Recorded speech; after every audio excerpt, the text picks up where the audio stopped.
नमस्कार, हिंदनामा न्यूज में आप सभी का स्वागत है। पशुपालन मंत्री लखन पटेल पहुंचे रीवा। 2 साल में सड़कों से पशु गायब करने का किया दावा। मध्य प्रदेश के पशुपालन मंत्री लखन पटेल 1 दिवसीय प्रवास पर गत दिवस रीवा पहुंचे।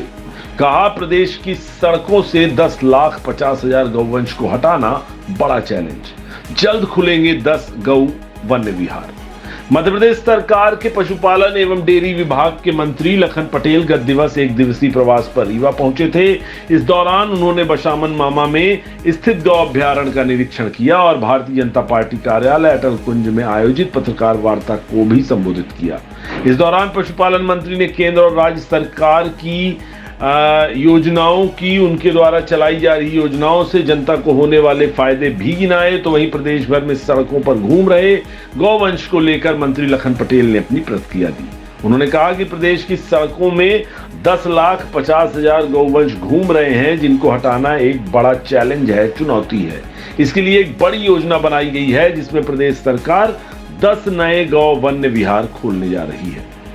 बता दें, आयोजित पत्रकार वार्ता को संबोधित करते हुए प्रदेश के पशुपालन एवं डेयरी विभाग के मंत्री लखन पटेल ने केंद्र में तीसरी बार स्थापित हुई एनडीए की सरकार की भी तारीफ की और कहा कि वैश्विक महत्व को लगातार तीसरी बार रेखांकित करते हुए केंद्र में एनडीए की स्पष्ट बहुमत की सरकार है। 2024 का यह चुनाव नीति, नियत, निष्ठा और विश्वास का चुनाव रहा है। भाजपा के लिए देश के लोगों ने लगातार अपना मत प्रतिशत बढ़ाया है। हमारी कुछ सीटें इधर उधर हुई हैं, लेकिन जनता का आशीर्वाद तो बढ़ता गया।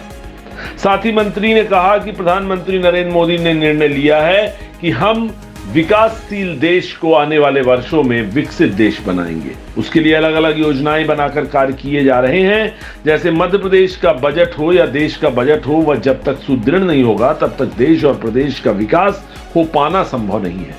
65,000 करोड़ से अधिक का बजट पेश किया गया, जिसकी खूबसूरती यह है कि 1 पैसे का भी अतिरिक्त टैक्स सरकार ने नहीं लगाया।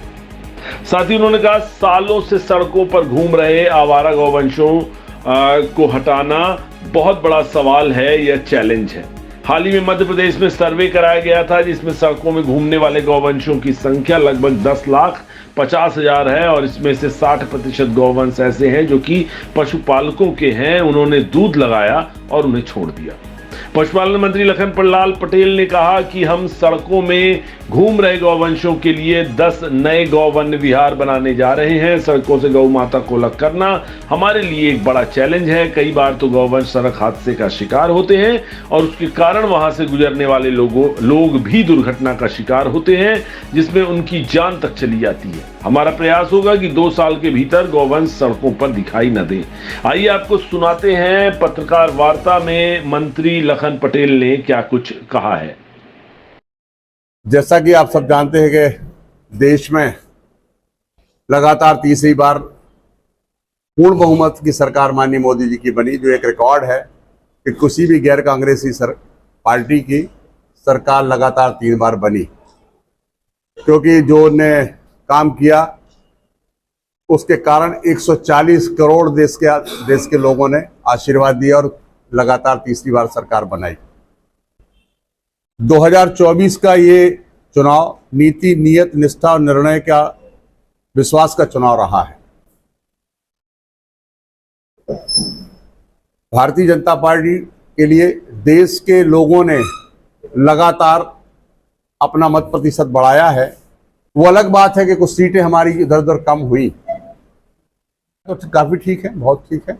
और मैं जहां तक जानवरों की हेल्थ देखी तो वो भी मुझे काफी अच्छी हेल्थ दिखी। जैसे आमतौर पे आप देखने जाते हो कि जहां पर गौशालाएं होती हैं, गौशालाओं में जिस तरीके की जानवरों की हेल्थ होनी चाहिए, वो उतनी हेल्थ होती नहीं है। लेकिन मैंने वहां देखा कि जानवरों की हेल्थ अच्छी है, दिख रही है।